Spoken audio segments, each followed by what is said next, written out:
hepatitis virales. En primer lugar, ¿qué entendemos por hepatitis?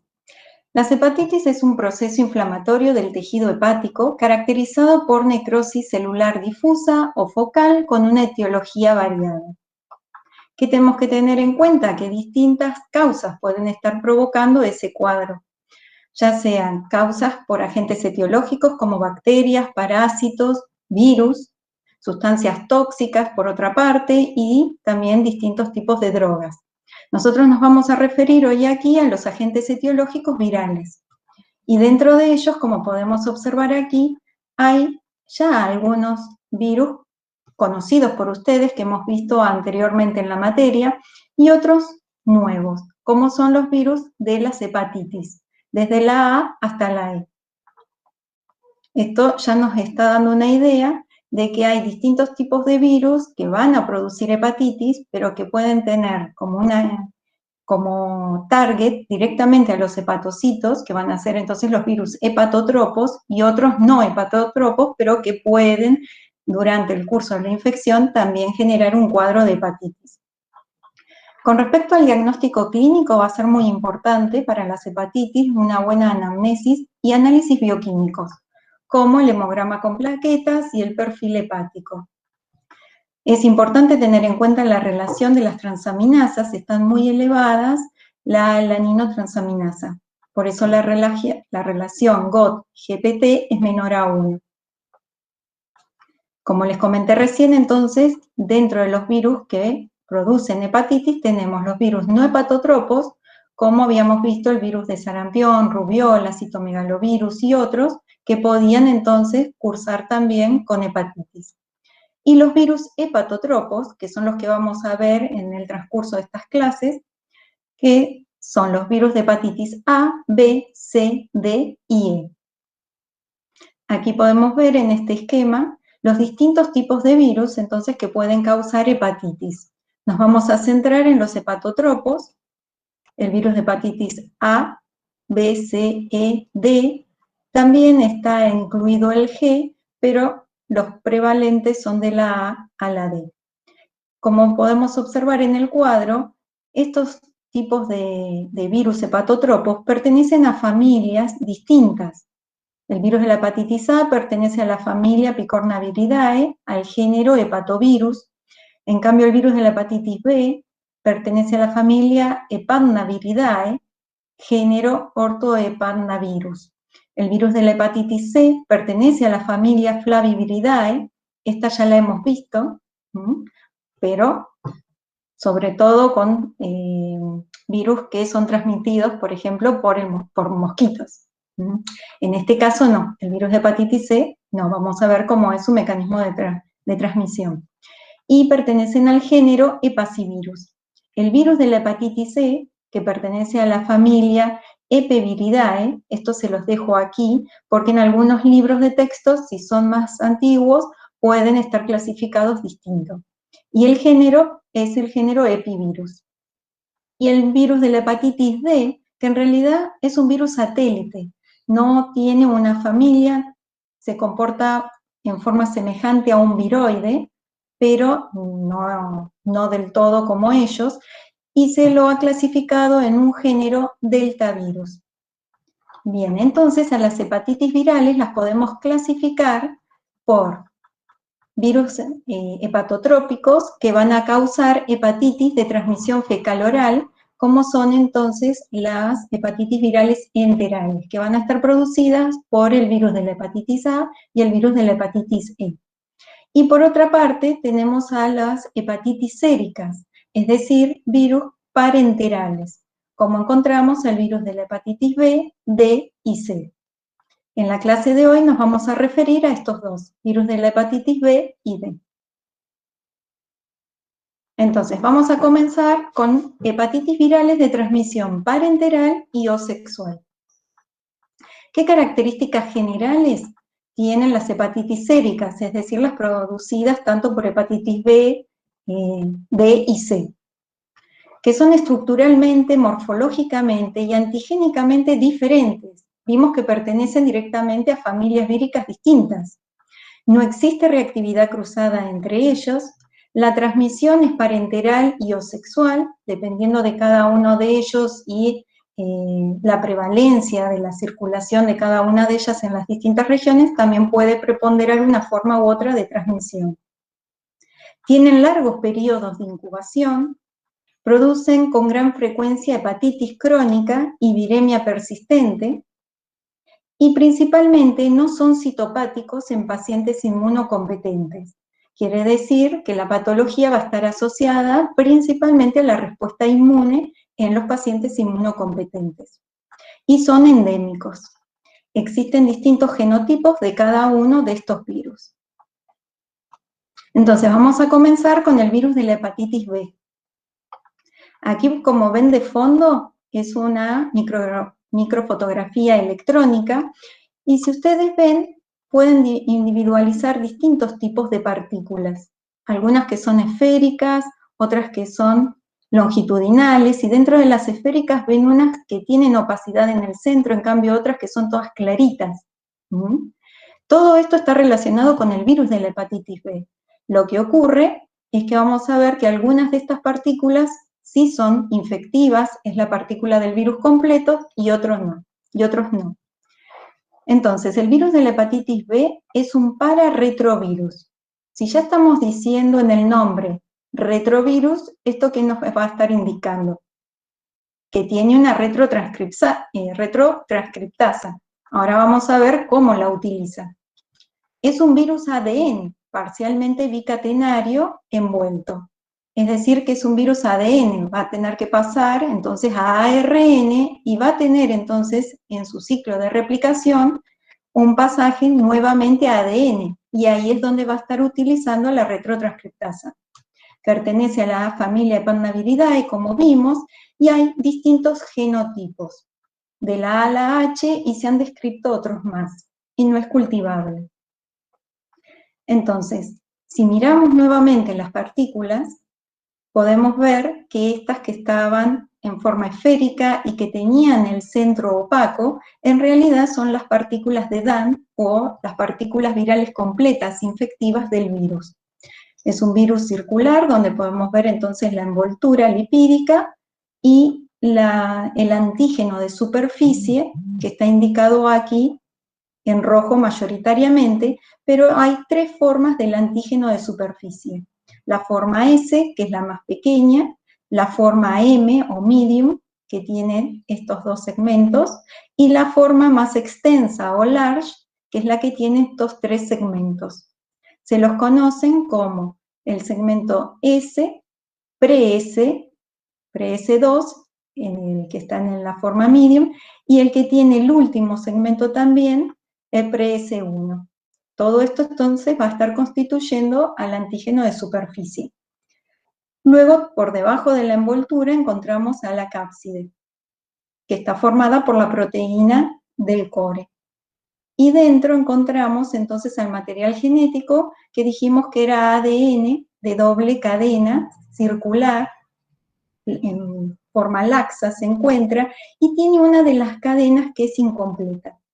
La cadena de polaridad negativa es la completa y la cadena de polaridad positiva es la incompleta.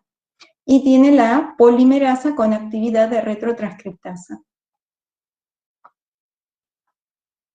Dentro de la expresión de las proteínas de distintos antígenos, les mencioné que teníamos el antígeno de superficie, y dentro de él, debajo de la envoltura lipídica, encontrábamos al antígeno del core, es decir, a la proteína de la cápside.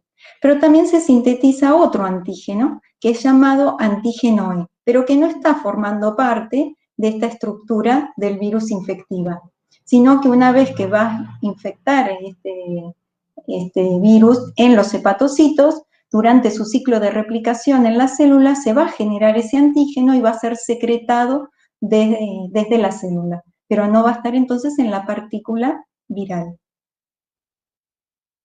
Y aquí tenemos indicados entonces estas otras estructuras, estas esféricas un poco, que son más pequeñas que la partícula viral infectiva, y estas formas filamentosas. Son membranas que tienen entonces la presencia del antígeno de superficie. como podemos observar, las formas esféricas tienen sobre todo la forma S del antígeno y la S con el pre-S2, y en el caso de las filamentosas, la forma S con pre-S2 y en menor cantidad llegan a expresar con la forma pre-S1 también. Es decir, la estructura large o L del antígeno en menor cantidad. Aquí podemos observar un esquema de la estructura del genoma del virus de hepatitis B y los productos genéticos que entonces va a dar lugar. Aquí está la doble cadena de ADN y indicados con estos colores las regiones que van a estar codificando para los distintos tipos de proteínas que va a dar lugar. También lo que se indica son distintas regiones o marcos de lecturas. ¿Qué quiere decir esto? Aquí, por ejemplo, en color violeta vemos la región que va a estar codificando para las proteínas del antígeno S. La región pre-S1, pre-S2 y la región S. Este tiene un marco de lectura aquí. Aquí encontramos otro marco de lectura que va a estar dando lugar a la región P. Otro, como encontramos aquí, en naranja o en rojo, que también va a estar relacionado a la región C, y en amarillo encontramos otro marco de lectura asociado a otra proteína del virus denominada X. ¿Qué quiere decir todo esto que tengan marcos de lectura entonces superpuestos? Que si ocurre un cambio, una mutación en alguna de estas regiones, no solo va a afectar a esta región, sino a la codificación de otras proteínas que están sujetas a otro marco de lectura. Entonces esto lo que hace es que es un virus del tipo de ADN que pasa a ARN y luego tiene que volver a pasar a ADN en su ciclo de replicación. Cuando tiene un pasaje a ARN, va a tener entonces también una alta tasa de mutación, pero esas mutaciones no siempre van a dar lugar a generar variantes virales que puedan adaptarse. ¿Por qué? Porque tienen que generar entonces poder transcribir en proteínas funcionales en más de un sector. Bien, entonces estos 4 marcos de lecturas están derivados de la misma cadena, la cadena incompleta. Tenemos el marco de lectura que es denominado S, que va a dar lugar a 3 polipéptidos que eran los antígenos de superficie, los que les mencioné recién, pre-S1, pre-S2 y S. El marco de lectura C, que está relacionada a la proteína del core, el marco de lectura P, relacionado a la polimerasa, y el marco de lectura X, que va a dar lugar a la proteína X del virus de la hepatitis B, que es una proteína transactivadora de la transcripción viral. Aquí podemos observar entonces un esquema de cómo es la expresión del antígeno de superficie del virus de la hepatitis B. En este sector vemos la estructura de la partícula viral y aquí agrandado entonces la membrana lipídica y la inserción de los distintos tipos de antígeno de superficie. El más pequeño, el S, el medium, donde ya entonces se le agrega el pre-C2, y el large o el más extenso, donde se le agrega también la región pre-S1. Aquí abajo entonces podemos ver cómo es la estructura, pero en la forma desnaturalizada, ¿sí? La forma S, pre-S2 y pre-S1 que va a estar dando lugar entonces al antígeno en forma large, el medium solo hasta la pre-S2 y el small o S que es solo la parte S. Bien, con respecto a la endemicidad del virus de hepatitis B, tenemos que tener en cuenta que es ubicuo, tiene una distribución mundial, pero va a tener zonas de mayor prevalencia que otras. Esta infección es una de las más comunes y serias de todas las enfermedades infecciosas y se ha calculado que 1/3 de la población mundial ha tenido contactos con el virus. El 5% de la población mundial es portadora crónica del virus y aproximadamente un cuarto de estos portadores desarrollan enfermedad hepática seria. Y aquí, entonces, es donde se hace fundamental foco, porque pueden llegar a generar, entonces, hepatocarcinoma y ser una de las causas de necesitar un trasplante hepático. La hepatitis B también se calcula que provoca alrededor de 1 millón de muertes por año. Esto ha ido cambiando de acuerdo a las distintas medidas de prevención que se han ido tomando a lo largo de los años en los distintos lugares. Las formas de contagio, esto va a depender en realidad también de la prevalencia de la infección en una región. En zonas de baja prevalencia, como es aquí en nuestro país, la principal forma de contagio es por vía sexual, pero en zonas de alta prevalencia puede ser la vía parenteral. Entonces, aquí podemos decir que principalmente la vía de contagio es la vía sexual y otras van a ser la vía parenteral y la vía vertical. Entonces, recordar que la vía parenteral también es muy importante en el virus de hepatitis B. ¿Qué concentraciones del virus de hepatitis B podemos encontrar en diversos fluidos corporales? Va a estar muy alto o cantidades muy elevadas en sangre, suero y exudados de herida.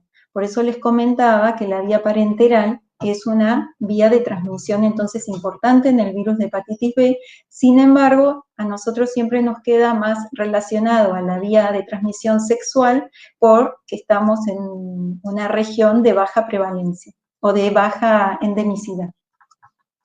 Se puede encontrar en forma moderada, en semen, secreciones vaginales, y bajo o no detectable en orina, heces, sudor, lágrimas y leche humana.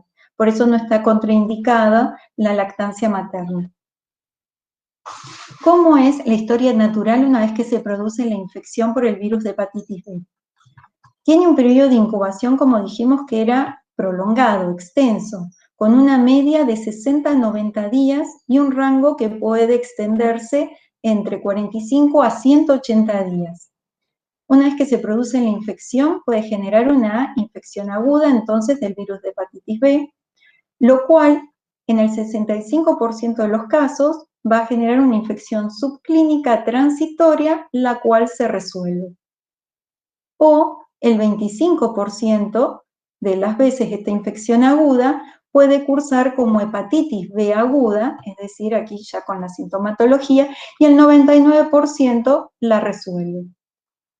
O un pequeño porcentaje, 1%, puede llegar a generar la muerte. Aquí estamos hablando de hepatitis fulminante. En estos casos hay que tener en cuenta la coagulopatía por la disfunción hepática profunda que se está generando y también problemas a nivel del sistema nervioso, como son los distintos grados de encefalopatías asociadas. En esos casos, entonces, genera la muerte. Y cuando estábamos hablando dentro del mismo escenario de infección aguda, un 10% puede desarrollar infección crónica, pudiendo pasar a un estado de portador inactivo o que pueda llegar a tener consecuencias hepáticas produciendo cirrosis y también llegando a la generación de un hepatocarcinoma. Bien, ahora vamos a ver con más detenimiento cómo es el ciclo de replicación del virus, para poder entender luego también las estrategias de tratamiento y toda la batería que tenemos a la hora de realizar el diagnóstico. El virus de hepatitis B, a través entonces de su antígeno de superficie, va a reconocer receptores en la superficie de los hepatocitos. No solo puede infectar hepatocitos, también puede infectar a otras células mononucleares, linfocitos B, monocitos y otro tipo de células. Pero principalmente infecta entonces a los hepatocitos. Una vez que se produce la unión a través de su antígeno de superficie al receptor de la célula, libera la nucleocápside. La nucleocápside es transportada hacia el núcleo y libera el material genético dentro del núcleo. Entonces aquí tenemos esquematizada el ADN, doble cadena circular laxo que tiene el virus de hepatitis B. Y la polimerasa, que tiene la actividad de retrotranscriptasa asociada entonces al material genético. En el núcleo, lo que se va a producir entonces, en primer lugar, es la reparación, lo que falta de la cadena positiva del ADN del virus, luego la circularización y la unión covalente. Entonces se obtiene el DNA triple C, cerrado, covalente, circular. Este DNA se va a encontrar entonces como episoma, formando mini cromosomas, porque va a estar unido también a histonas. Y de este DNA triple C se va a generar un RNA pregenómico, que tiene toda la extensión completa de las cadenas del material genético, del ADN original. Por eso está indicado aquí extenso. Distintos ORF van a estar dando los marcos de lectura que vimos hoy y va a dar lugar entonces a la generación de otros RNA mensajeros, uno que era la del ORF-C, que vemos que también tiene una longitud semejante o igual a la del pregenómico. Luego tenemos a la del S, que va a estar dando lugar a las distintas proteínas del antígeno de superficie, y el RNA mensajero de la que va a dar lugar a la proteína X del virus.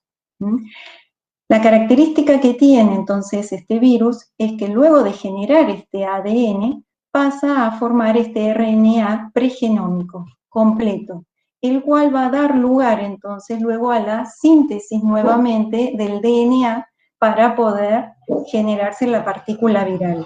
En este paso es que se va a necesitar a la retrotranscriptasa. Vamos a pasar de RNA a ADN. Y eso lo hace ya dentro de las nuevas cápsides que se han formado en el citosol de la célula. Entonces pasa este RNA pregenómico ya dentro de las nuevas proteínas del core que están formando estas cápsides, y ahí la acción, entonces, la acción de la retrotranscriptasa vuelve a generar el ADN. Estas partículas luego van a pasar por el retículo endoplásmico y Golgi, van a adquirir entonces el antígeno de superficie en las membranas y se forma o se elimina el virus recién formado.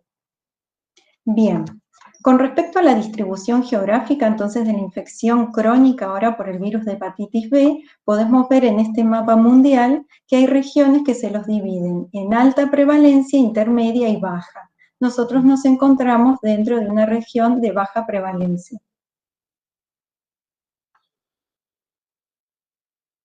Y como les había comentado al principio, podemos clasificar al virus de hepatitis B en distintos genotipos. Les había mencionado desde la A a la H, pero se han incorporado otros genotipos últimamente, y se los define como una divergencia mayor al 8% del genoma, para contemplarlo como un genotipo distinto, o una divergencia menor al 8% del genoma para hablar de distintos subtipos. También había distintas clasificaciones en cuanto al antígeno de superficie, hablando de distintos subtipos, y estos estaban determinados por regiones que generan la inmunidad con respecto al virus de hepatitis B. Esta región, la que genera mayor inmunidad o respuesta inmunitaria, es la región denominada A. Y hay determinantes menores también. Por eso pueden encontrar siglas que están relacionados a distintos subtipos, pero que están relacionados al antígeno.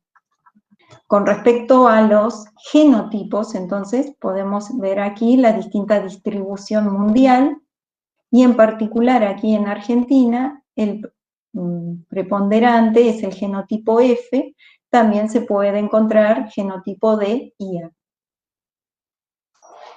Aquí también tenemos que tener en cuenta un rasgo característico de este tipo de virus, que es la generación de variantes virales. Y dentro de estas variantes virales encontramos a las que generan resistencia. ¿Y cómo se generan estas variantes virales entonces que pueden producir resistencia? En un proceso secuencial que ocurre al azar, que determina la supervivencia del más alto. En el caso entonces de hepatitis B, tenemos la acción de una transcriptasa reversa, que entonces va a estar agregando un error cada 10 a la 4 nucleótidos, es decir, en un día hace todos los errores posibles. Esto es para refrescar y tener presente entonces estas características de las transcriptasas reversas. Y que el virus que predomina es el de mayor fitness viral, es decir, el que se adapta mejor. Tengamos en cuenta aquí entonces que si bien tiene una alta tasa de errores, de introducción de errores, va a ser en menor cantidad los virus que puedan predominar o que se puedan adaptar, porque esos cambios iban a incidir en distintos marcos de lectura. Entonces, con todo esto se va a generar un pool de cuasi especies virales que van a tener mutaciones en los distintos ORF. Para tener en cuenta entonces estas variantes de resistencias que se pueden generar, tenemos que tener presente distintos tipos de mutantes que se pueden ir generando. Y estas mutantes, sobre todo, son importantes en las regiones pre-core y mutantes en el sitio del promotor del core, así como también mutantes en las zonas del antígeno de superficie del virus. Al principio les comenté que cuando se generaba la partícula viral, o sea, se estaba replicando en la célula, no solo se iba a estar generando la proteína del core, sino también otro antígeno que era el antígeno E. Pero ese antígeno se secretaba. Ese antígeno, para que se pueda producir, necesita la codificación a través del precore. Entonces, cuando hay mutantes en esa región, es que no se va a poder generar la partícula, el antígeno correctamente. En el caso que se haya introducido un codón de stop en esta región, en el precore, hay un cese de la expresión directamente del antígeno E. En otros casos pueden producirse otro tipo de mutaciones que genere la producción de un antígeno E aberrante, puede ser truncado, por ejemplo. Estas mutantes precore, en general, se dan en pacientes que ya tienen una infección crónica.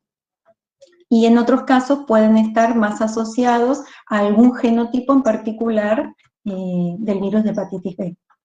También contamos con mutantes promotoras del core, es decir, regiones donde van a afectar también a la producción de la expresión del antígeno E, pero en este caso los va a estar disminuyendo, no directamente provocando la cesación.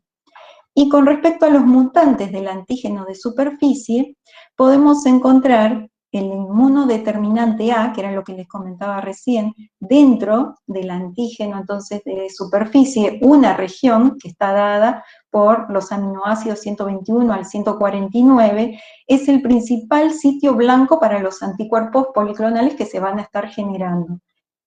Es el principal sitio, por lo tanto, inmunodeterminante. Pueden ocurrir mutantes en estas regiones, las regiones que están codificando entonces para este sitio A, y pueden provocar entonces mutantes de escape, tanto en la vacunación como para el diagnóstico. Esto es importante tenerlo en cuenta. Aquí tenemos un esquema donde podemos ver los distintos determinantes moleculares, entonces, del fenotipo E-. Eso es lo que se conoce entonces como mutantes del antígeno E. Aquí tenemos la secuencia que va a estar codificando al antígeno E. Tenemos la región precore y la región core. Cuando se sintetiza, primero se transcribe, se traduce, luego al antígeno E, cuando se transcribe completo desde el precore al core, luego tiene una fase de procesamiento proteolítico donde se corta en este sector y en este, y se genera entonces el antígeno E. Esto es correcto, cuando se forma el fenotipo salvaje. Pero luego podemos encontrar aquí abajo distintos casos donde se puede alterar la generación entonces del antígeno E. En este caso está indicado la mutación introduciendo el codón de stop. Como vimos hoy, entonces comenzaba la transcripción y se detenía. Luego aquí tenemos otro ejemplo de deleciones, pero ya en la región del core, o de inserciones y deleciones también en la región precore, distintas a las del codón de stop, y otros cambios puntuales en distintos sitios antigénicos. En estos casos, entonces, van a estar generando antígeno E truncados o con cambios que ya no van a ser funcionales. Bueno, ahora con respecto a la fisiopatología de la infección por el virus de hepatitis B, como les mencioné, es un virus que no es citopático principalmente en el individuo inmunocompetente, sino que la inflamación es la que va a depender de la respuesta inmune, es la que va a estar generando el daño para tratar de eliminar entonces a la infección. Tenemos que tener en cuenta que una mayor respuesta inmunológica está asociada a una mayor inflamación hepática y la infección aguda, entonces es clínicamente más evidente que cuanto mayor riesgo de falla hepática hay mayor destrucción masiva de los hepatocitos infectados. Pero que hay mayor probabilidad de curación, en realidad vamos a ver que no hablamos de cura, sino de resolución y control de la infección. Es decir, que se necesita una respuesta vigorosa del sistema inmune y del tipo de policlonal, y en esos casos hay mayor chance, mayor probabilidad entonces de resolución y de control de la infección. En cambio, si tenemos una respuesta inmune deficiente, es decir, del tipo más débil, oligoclonal o monoclonal, hay menor necroinflamación, pero aumenta el riesgo de cronicidad. Esto, por ejemplo, sucede cuando hay coinfecciones con HIV en pacientes también inmunosuprimidos por otras razones y en otros casos. Veamos muy rápidamente cómo es la inmunopatogénesis de la infección por el virus de la hepatitis B. Esto nos va a ayudar a comprender las diferencias también entre la infección que genera la infección por el virus hepatitis B, que va a dar un cuadro agudo, y cuando se favorece la persistencia del virus y la generación de una hepatitis crónica. Como dijimos, entonces el virus de la hepatitis B no es un virus primariamente citopático en el individuo inmunocompetente, lo que no quiere decir que no genere trastornos o alteraciones en los hepatocitos, sino que principalmente entonces es la respuesta inmune la que va a estar generando el daño a los hepatocitos.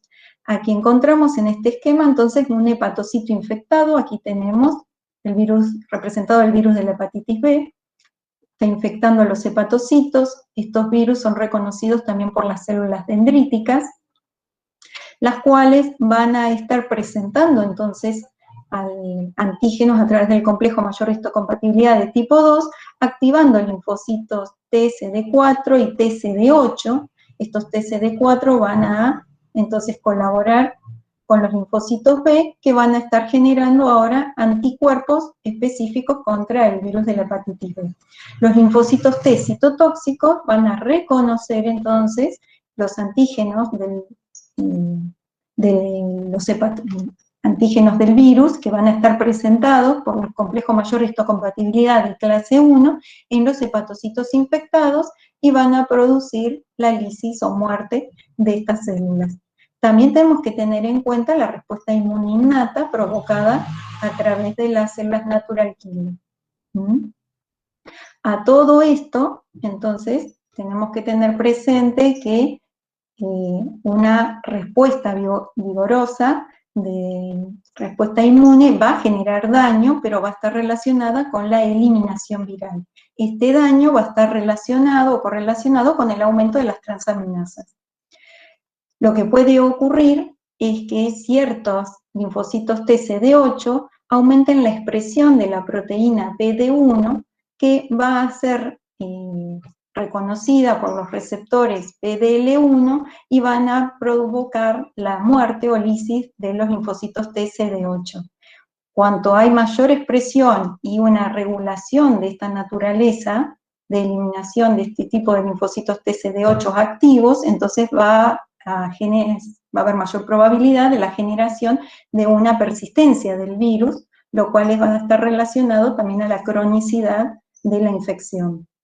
A todo esto se puede, los mismos linfocitos TCD8 pueden estar liberando interferón del tipo gamma, lo cual puede atraer distintas células inflamatorias inespecíficas que van a promover todo este cuadro inflamatorio a través de la liberación de otras citoquinas y van a agravar más el daño tisular que se está produciendo.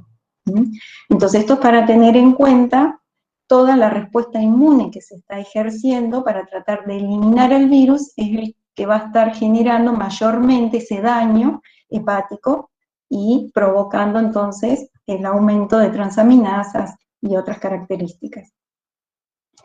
¿Qué mecanismos pueden determinar entonces la persistencia del virus? No está completamente dilucidado, pero se conocen que hay factores virales y también celulares que permiten la permanencia del virus en el hospedador, con o sin la replicación viral. Y entre estos mecanismos podemos mencionar las características generales del hospedador, supresión específica del sistema inmune, la generación de variantes, estas mutantes del virus de hepatitis B, que permitan la evasión a la respuesta inmune, y la persistencia de formas genómicas estables del virus de la hepatitis B dentro de la célula. ¿Recuerdan este DNA triple copia? Este tipo de DNA triple copia puede permanecer en el hepatocito por mucho tiempo. A medida que se va generando, o sea que hay replicación del virus, se va manteniendo este pool y en otros momentos este mismo DNA triple copia se mantiene en una forma donde no hay replicación del virus. O puede haber una replicación residual muy pequeña. También otro mecanismo que determina la persistencia viral es la infección de sitios privilegiados, como les mencioné hoy, que podían infectar a otros tipos celulares, como por ejemplo los linfocitos. Y también se puede producir la integración del genoma viral al genoma celular. Lo que tenemos que tener en cuenta aquí, que el tipo de integración que se genera no es como en el caso de HIV, no es que tiene regiones específicas para insertarse, sino que cuando se integra ya no va a generar luego la progenie viral completa, la progenie viral infectiva. Sí puede llegar a producir la expresión de algunos antígenos, como por ejemplo antígeno S, o puede llegar a producir la proteína X, o también en algunos casos el antígeno E, pero no genera ya la partícula viral infectiva. Lo que ocurre es que cuando se integra puede generar entonces desregulación del ciclo celular, entre otras cosas. Y eso va a estar favoreciendo entonces la generación del hepatocarcinoma. Por eso hablamos se dice que este tipo de virus es oncogénico.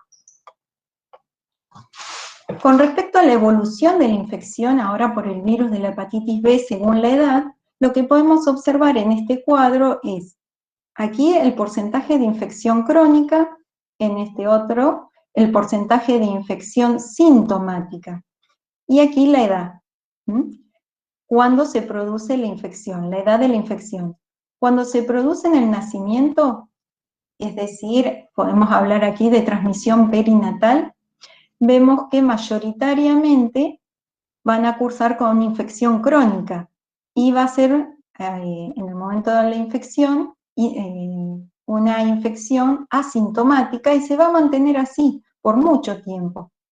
En cambio, a medida que aumenta la edad de la infección, va disminuyendo el porcentaje de cronicidad que puede generar ese tipo de infección, llegando entonces a los adultos donde principalmente va a tener un curso de infección aguda. Pero tener en cuenta que igualmente hay un porcentaje, como vimos al principio, de adultos que se infectan entonces en ese estadio que pueden generar igualmente una infección crónica. Con todo lo que vimos hasta ahora, entonces, qué marcadores vamos a poder utilizar para el diagnóstico de la infección por el virus de la hepatitis B. Vamos a tener antígenos y anticuerpos para poder utilizar. Si tenemos en cuenta aquí nuevamente el esquema de la partícula viral, recordemos, teníamos el antígeno de superficie, por un lado, el antígeno del core, que está aquí adentro, y también teníamos que tener presente que cuando se generaba el antígeno del core, también se estaba generando otro antígeno, o se podía generar otro antígeno, como era el antígeno E, pero que no se encontraba en la partícula viral, pero que sí es secretada.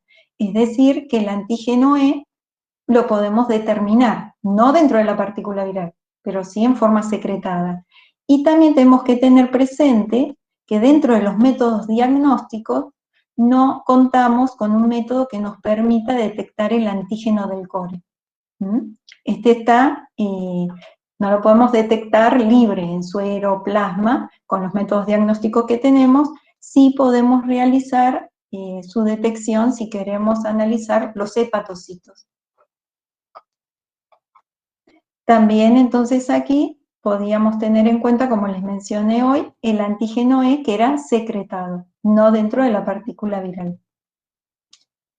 Y podemos determinar también el material genético, el ADN. Entonces, como marcadores directos podríamos utilizar el antígeno de superficie, el antígeno E y la detección del DNA, del material genético. Por otra parte, con respecto a la serología, es decir, a los anticuerpos, podemos determinar los anticuerpos anti-antígeno de superficie, o anti-S, y los anticuerpos anti-core, del tipo de inmunoglobulina M e inmunoglobulina G. Los métodos diagnósticos que contamos actualmente pueden discriminar o se realiza la determinación de inmunoglobulina M anticore o el total, es decir, tanto IgG como IgM anticore.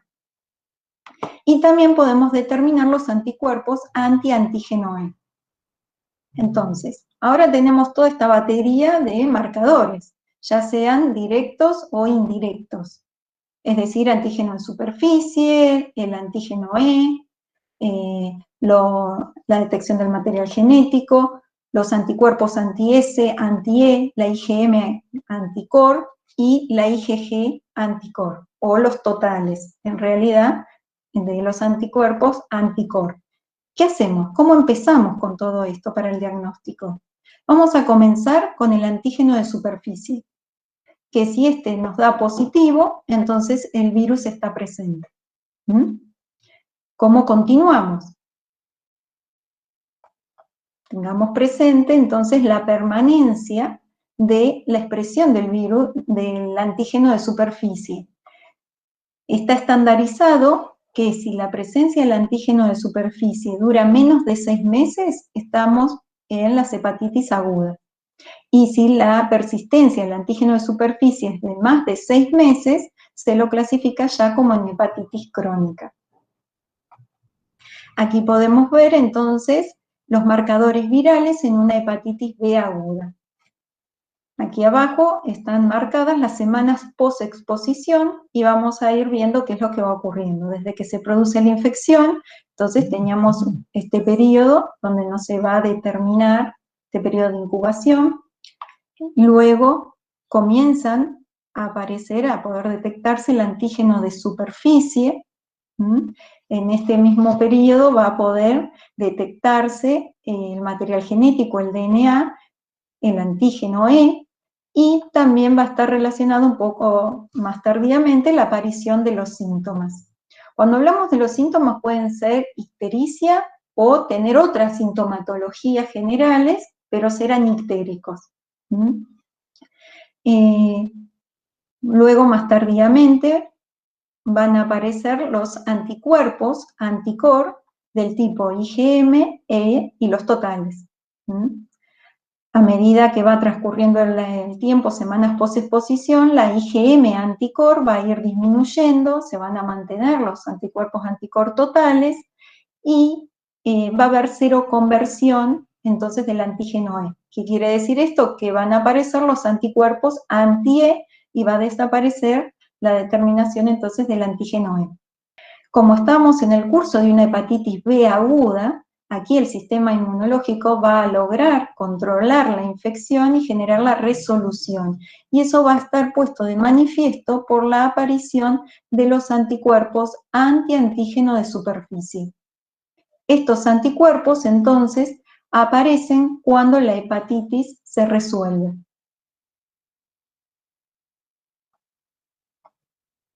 Aquí también tenemos que tener presente que el antígeno E nos va a estar dando una idea de la replicación del virus.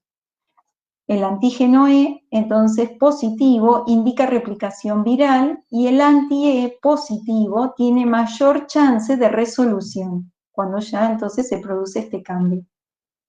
Aquí estamos hablando entonces siempre de una hepatitis B aguda, quiere decir que se va a resolver. Entonces, la forma de determinar si la hepatitis B ha sido resuelta es determinando los anticuerpos anti-S que se puede medir su título y también se determinan para el control de la vacunación, porque las vacunas están compuestas por antígeno de superficie.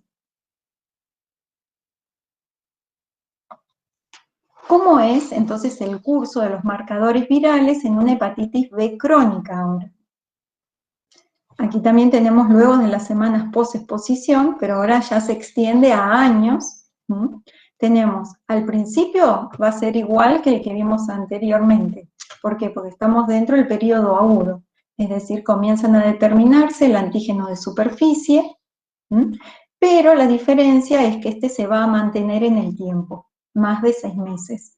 Semanas posteriores comienzan a detectarse entonces los anticuerpos, anticor, IgM y los totales. Aquí estábamos en el periodo agudo. Luego las IgM anticor van disminuyendo, pero se mantienen los anticor totales todo ese tiempo. Con respecto al material genético, vemos que se sigue manteniendo su detección y con el tiempo, con los años, puede haber intermitencia en su detección. Y con respecto al antígeno E, ahora vemos que la expresión del antígeno E es más prolongada. Ese periodo es mayor y puede producirse posteriormente la seroconversión anti-E. En estos casos tenemos que tener presente que la distinta batería de detección de antígenos y cargas virales y demás nos va a servir para poder clasificar al paciente en distintas etapas de la hepatitis B crónica. Entonces, tengamos en cuenta qué es lo que sucede cuando se produce la infección a través de la transmisión vertical, madre e hijo. Va a ocurrir una fase, en principio, inmunotolerante. En esta fase va a haber una alta expresión del antígeno E en la carga viral, es decir, la cantidad de ADN del virus de hepatitis B va a ser muy elevada, pero no va a haber casi inflamación, hay menor inflamación y fibrosis, y es muy contagiosa. ¿Por qué? Porque los niveles de cargas virales son muy altos. Entonces, esta fase de inmunotolerancia en la madre-hijo se debe a la respuesta inmunológica que puede generar el neonato, que va a ser mucho más débil que en el caso de los pacientes adultos o niños mayores. Cuando se genera la transmisión de esta manera, puede estar en este estadio de fase inmunotolerante por varias décadas. Y tiene menor chance de resolución o de eliminación del antígeno S. Como vimos hoy en el cuadro, que veíamos la prevalencia o el porcentaje de cronicidad era mucho mayor en la transmisión perinatal, al comienzo, en el neonato, que cuando ya se producía en un niño de mayor edad o en un adulto la infección. Luego va a pasar a una fase inmunoactiva. Aquí estamos siempre hablando de infección entonces crónica, es decir, que el antígeno de superficie ya está por más de 6 meses. En esta fase inmunoactiva sí va a detectar el sistema inmune, entonces, al virus. Estamos frente a un estadio de hepatitis crónica antígeno E positivo. En esta etapa puede haber chances de resolución. Aquí contamos con un elevado o fluctuante, una elevada o fluctuante carga viral y las transaminasas están elevadas. Y esto está relacionado porque el sistema inmune está atacando. Bien, eso era en el caso entonces de la transmisión vertical. ¿Qué ocurre cuando la infección se genera en adultos?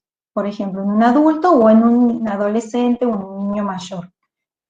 En general, la fase de inmunotolerancia casi no existe.